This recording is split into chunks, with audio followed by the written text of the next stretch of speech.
Welcome back to another technical deep dive here in the debug zone.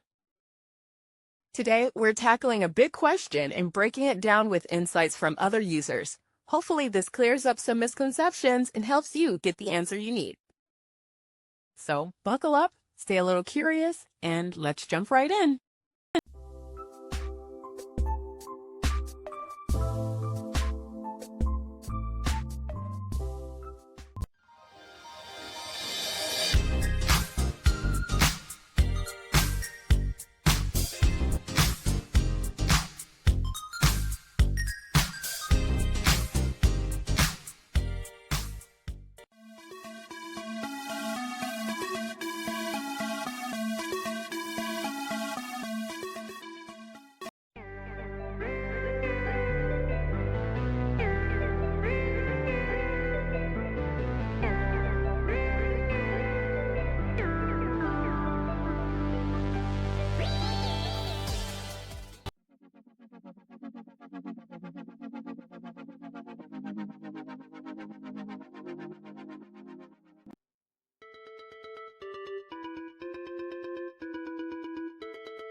And that's a wrap.